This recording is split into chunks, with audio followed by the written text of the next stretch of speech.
In this lecture, we will learn about electromagnetic wave propagation in conducting medium. Electromagnetic waves can propagate through dielectric medium and conducting medium and have different values. In the conducting medium, we are considering that portion in which the ohmic law holds.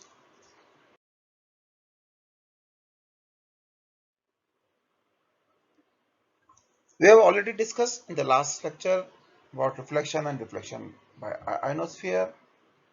We have already discussed dielectric medium behavior for electromagnetic waves, and this is the last topic of this unit, waves in conducting medium.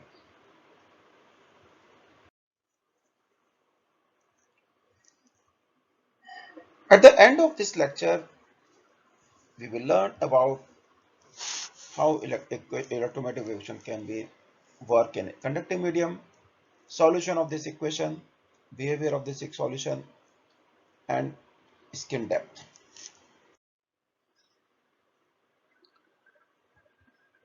In the previous lectures, we have discussed about electromagnetic waves equations and how electromagnetic waves propagate in vacuum, air, and dielectric medium. Now, the question of concern in this lecture is if the electromagnetic wave is propagating in electrically conducting media, then how this will change, how this will modify. We shall restrict our analysis to the case of ohmic conductors, which was defined by J is equal to sigma E. Sigma is the constant,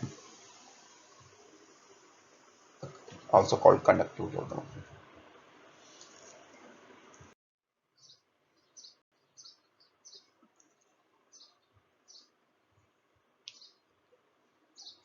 While considering electromagnetic wave in conducting medium, first we assume the medium is linear, homogeneous, and isotropic, and it is characterized by component epsilon, mu, sigma, where epsilon is the permittivity, mu is permeability, and conductivity sigma. But not any change, any current other than determined by Ohm's law. We are considering linear behavior of current. Should hold Ohm's law. We have already discussed this. The linear behavior is needed and homogeneous is also there. Everywhere it should be same, and in all the direction it should be same. Here we are assuming D is equal to epsilon E and V is equal to mu H. J is equal to sigma E and rho is equal to 0. Homogeneous system, and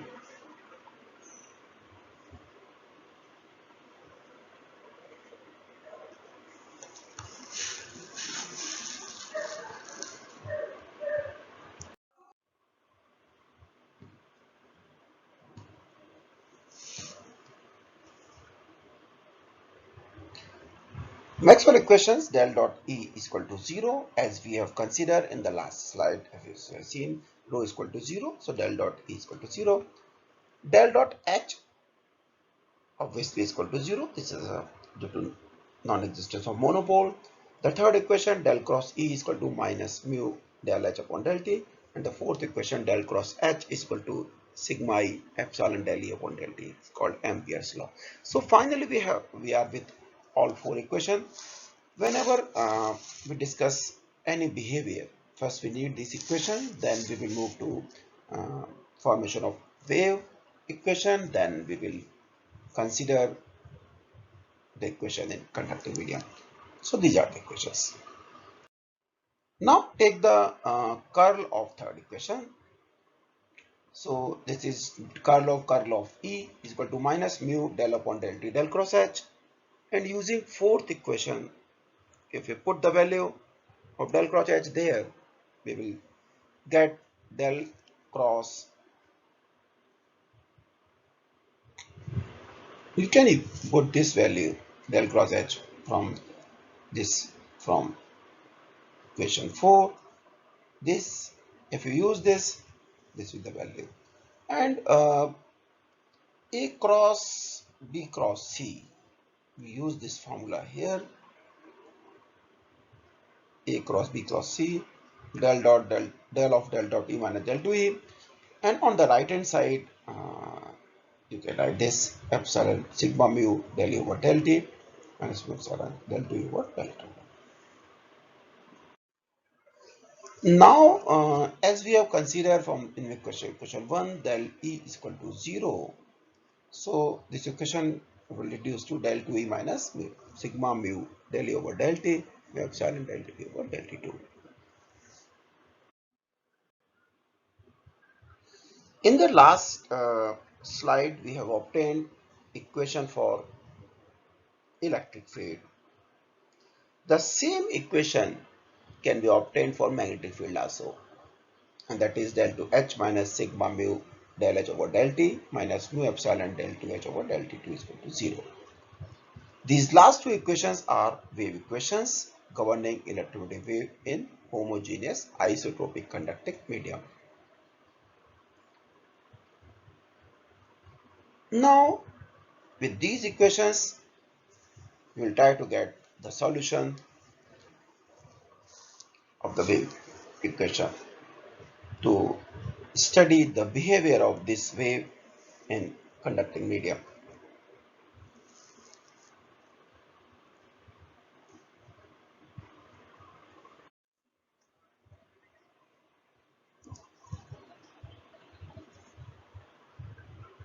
We can assume that the electric field vary as e to the power I kx ki minus omega t. If we assume this, then the solution of the above equation may be expressed as this: E is equal to P0 e to the power I ki minus omega t. As the previous equation of is the differential equation of second order, and this is the way to find the solution. Assume the solution and they put this value in the equation. If we put this value in the equation, we will get minus k square I sigma mu omega mu epsilon omega square E is equal to 0.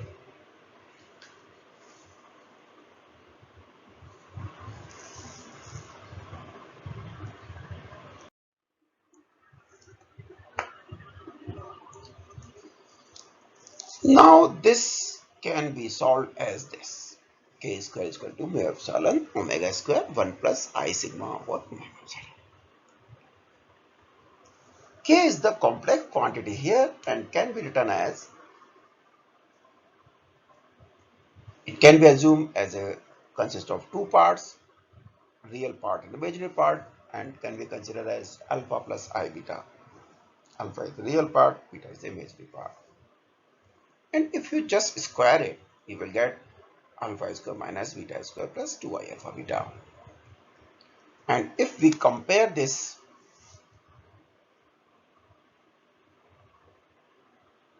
then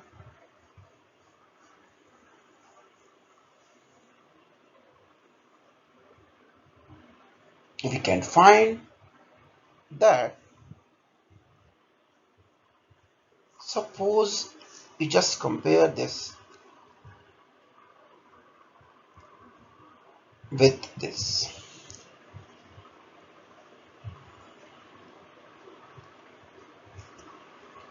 This equation have two terms. One is this and second is this.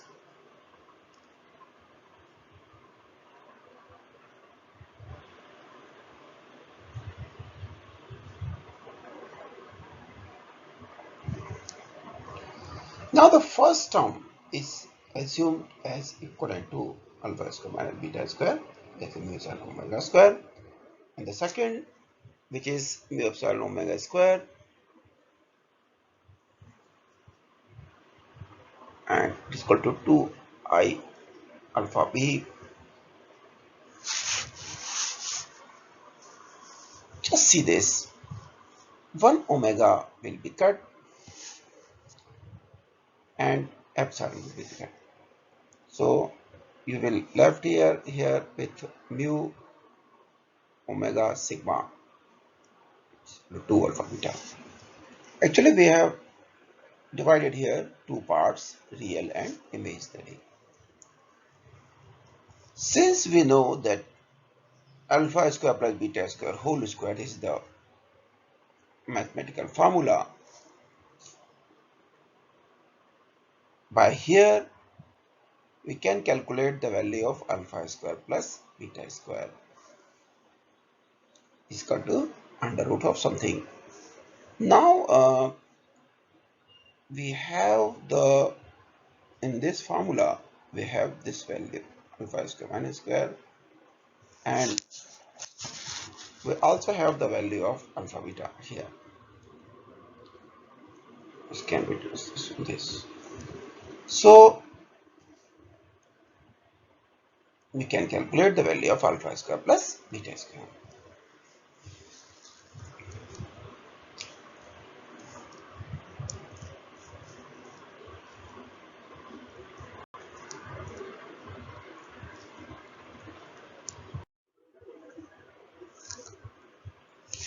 Now the equation can be reshuffled to get the answer. Alpha square plus beta square is equal to with this, or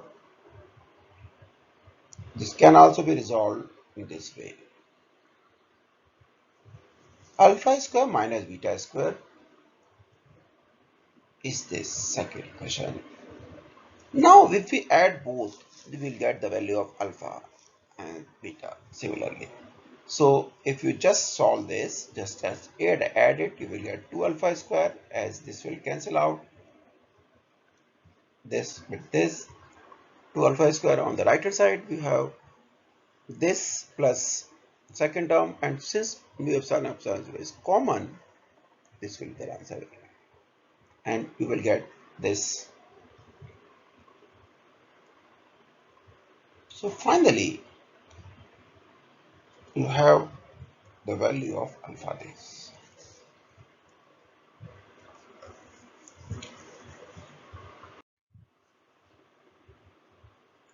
If we subtract this equation 1 and 2, then we will get the value of beta. The value is same as in the previous case we calculated. Now in terms of alpha and beta, the electric field vector will take this form.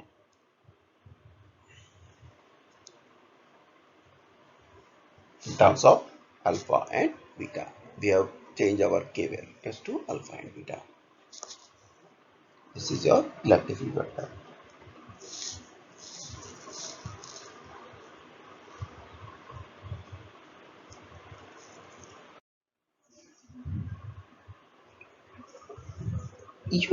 We can also see this solution that the field amplitude are especially attenuated or diminishes due to presence of the term beta. Beta is a measure of attenuation and is known as absorption coefficient here. As you are seeing, when as this passes through this medium, decreasing continuously, amplitude is continuously decreasing.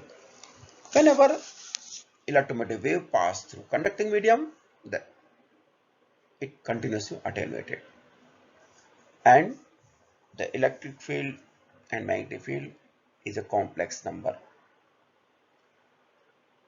It's very interesting to understand these things. The complex number, the imaginary part of this number gives you the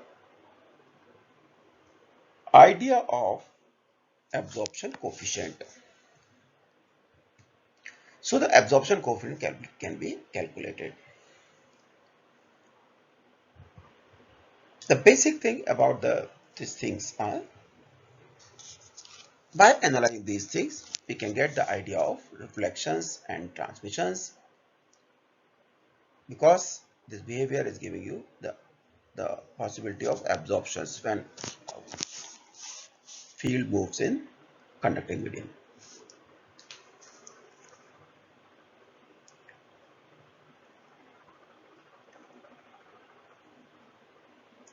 Here, just observe the size of the vectors here and then here. It is continuously decreasing. Means your electromagnetic wave is continuously absorbing in the system as it moves inside this.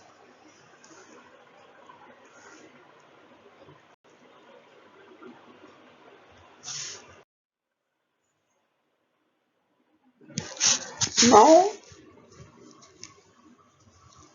using these equations, we can divide our job into two parts. Conditions into can be implemented for good conductors and for insulators. For good conductors, sigma is greater than omega E. So the medium may be classified as conductor. And then alpha is equivalent to beta. And so omega mu epsilon over 2, the value roughly. Because 2 alpha beta is equal to omega mu epsilon. And the medium is conductor. So on the other hand, we can say that for conducting medium, sigma must be greater than omega E. If the value of sigma is very less than omega E, then that system is classified as dielectric system. We have already discussed the Rayleigh system, but from here also you are getting the answer, the expressions.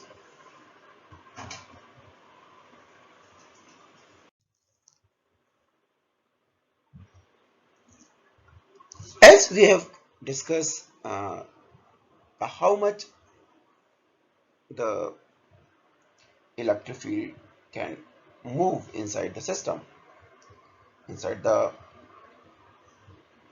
medium, because as we have discussed that as you move inside the medium, it gets attenuated. Attenuation gives the idea of absorption. Your electromagnetic waves get absorbed inside the system, as electric field and metal both absorb. So we define a term that is called skin depth or penetration depth. If a wave in conductive medium gets attenuated,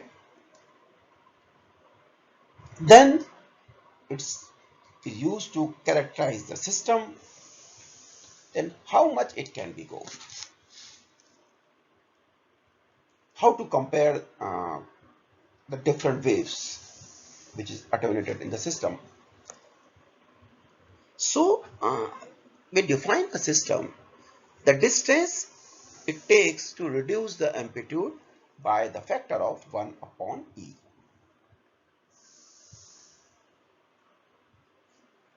The distance to reduce amplitude by a factor of 1 upon E is called skin depth.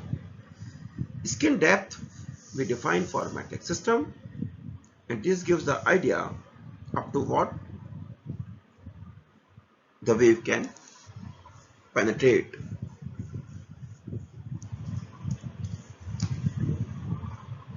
The term 1 upon beta measure the depth at which electromagnetic waves entering a conductor is damped to 1 upon E. So skin depth is defined as by 1 upon beta.